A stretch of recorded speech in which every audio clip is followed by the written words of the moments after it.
پچھلی ویڈیو میں ہم نے جانا تھا کہ کس طرح انگریزوں کی مزاحمت کا جواب اورنگزیب عالمگیر دیتا ہے اور کس طرح انہیں قلعے میں پناہ لینے پر مجبور کر دیتا ہے۔ 14 ماہ کے محاصرے کے بعد کس طرح وہ محل تک رسائی حاصل کرتے ہیں اور کن شرائط پر اورنگزیب عالمگیر انہیں معاف کرتا ہے اور دوبارہ لائسنس جاری کرتا ہے۔ جانیے اس ویڈیو میں۔ آپ دیکھ رہے ہیں مغلوں کے زوال کی سیریز قسط نمبر 3۔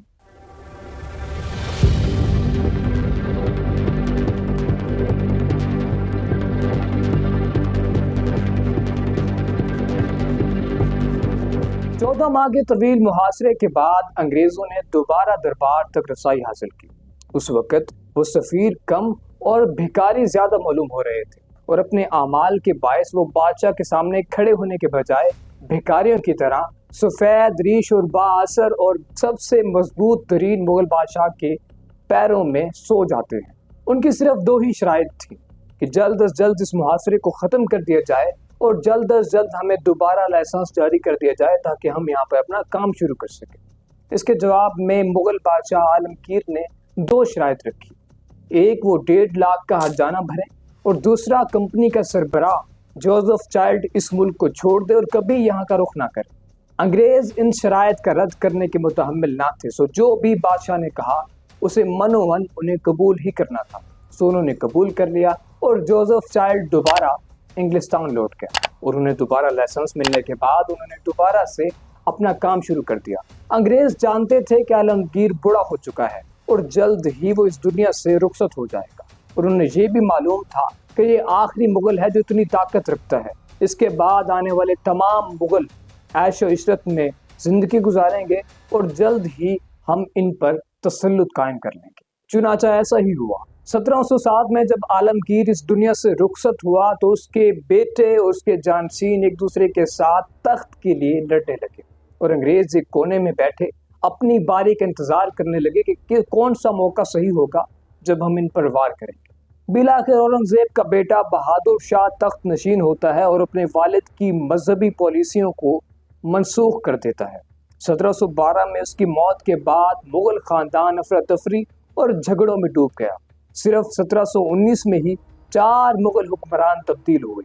اسی دوران 1719 میں محمد شاہ رنگیلا تخت نشین ہوتا ہے جو 1748 تک مغلیہ سلطنت کا حکمران رہتا ہے۔ اس کی دور حکومت میں مغلیہ سلطنت ٹوٹنا شروع ہوئی اور سلطنت کا وسیع و عریض حصہ مرہٹوں کے ہاتھوں میں چلا جاتا ہے۔ یہ 12 مئی 1739 کی شام تھی جب دہلی میں بہت بڑا جشن منایا جا رہا تھا۔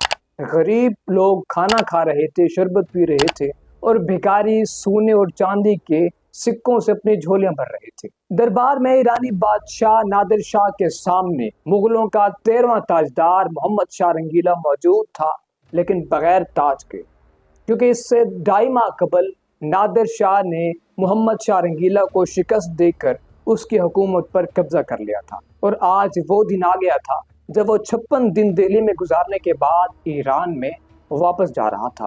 اس نے فیصلہ کر لیا تھا کہ دوبارہ سے یہ حکومت محمد شاہ رنگیلا کے ہینڈ اوور کر دے گا۔ نادر شاہ نے صدیوں سے جمع کردہ مغل خزانوں پر جھاڑو پھیر دیا تھا، شہر کے تمام امراء کی جیبیں لوٹ لی تھی۔ نادر شاہ کو دہلی کے ایک طوائف نور بائی نے بتایا تھا کہ جو کچھ تم نے یہاں سے لوٹا ہے وہ اس کا ذرہ برابر بھی نہیں جو محمد شاہ رنگیلا نے اپنی پگڑی میں چھپایا ہوا ہے۔ سو نادر شاہ نے اس موقع پہ وہ چال چلی جسے نہلے پر تیلا کہا جاتا ہے۔ اس نے محمد شاہ رنگیلا سے کہا کہ ایران میں ایک رسم ہے کہ جب 2 بھائی خوشی کے موقع پر ملتے ہیں وہ تو ایک دوسرے کے ساتھ پگڑیاں تبدیل کر لیتے ہیں، لہٰذا ہم دونوں بھائی ہیں اور یہ موقع بھی خوشی کا ہے، چونکہ ہم بھائی بن چکے ہیں اس لیے ہمیں اپنی پگڑیاں تبدیل کر دینی چاہیے۔ اس وقت محمد شاہ رنگیلا نہ کرنے کا متحمل نہیں تھا، لہٰذا اس نے ویسا ہی کیا جیسے نادر شاہ نے اسے کہا اور اس نے اپنی پگڑی نادر شاہ کو دے دی اور نادر شاہ کی پگڑی اپنے سر پر رکھ لی، اور اس طرح کوہ نور ہیرا ہندوستان سے ایران روانہ ہو گیا۔ محمد شاہ رنگیلا کے انتقال کے بعد نواب سراج الدولہ امیر ترین نیم خود مختار ریاست بنگال کا حکمران بن جاتا ہے۔ مغلیہ سلطنت کو 50% نفع اسی بنگال ریاست سے آتا تھا۔ بنگال ریاست اس وقت ٹیکسٹائل میں اور جہاز سازی میں صرف برے صغیر میں ہی نہیں بلکہ پوری دنیا میں مشہور تھی۔ کمپنی نے جب کلکتہ میں اپنے دائرہ کار اور فوجی تعداد کو بڑھانا شروع کیا تو اس وقت کے نواب سراج الدولہ نے انہیں پیغام بھیجا کہ وہ اپنا دائرہ کار مت بڑھائیں۔ حکم عدولی پر نواب سراج الدولہ نے کلکتہ پر حملہ کر کے کئی انگریزوں کو قتل کر دیا اور ان کے قلعوں پر قبضہ کر لیا اور کئی سارے انگریزوں کو قیدی بنا کر تہہ خانے میں قید کر دیا۔ اسی دوران انگریز اس کے کماندار میر جعفر سے ملتے ہیں جو کہ اندر سے حکمران بننے کا لالچی تھا۔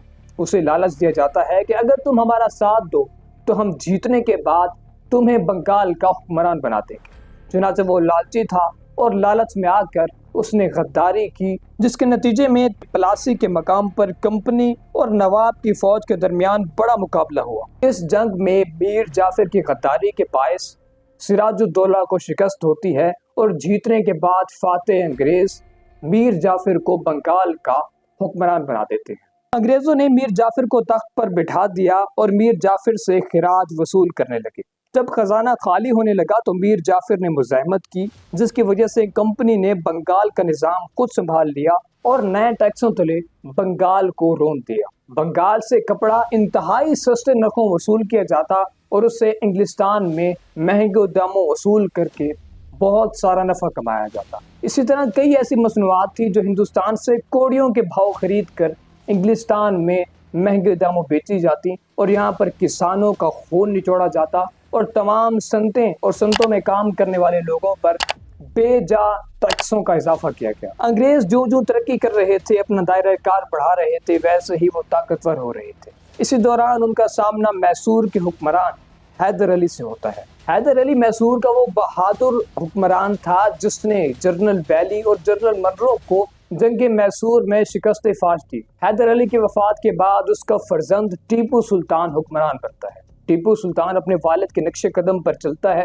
اور وہ انتہائی بہادر حکمران تھا۔ وہ جب تک حکمران رہا انگریزوں کے خلاف مضبوط مزاحمت کے طور پر ان کا مقابلہ کرتا رہا۔ اس نے انگریزوں کے خلاف 4 جنگیں لڑی اور چوتھی جنگ میں اسے اپنے ہی غداروں کے باعث شکست کا سامنا کرنا پڑا اور اسی جنگ میں وہ شہید ہو گیا۔ چوتھی جنگ میں ٹیپو سلطان کی فوج میں میر صادق تھا جس نے سلطان کے ساتھ غداری کی اور انگریزوں کو قلعے کا نقشہ فراہم کیا۔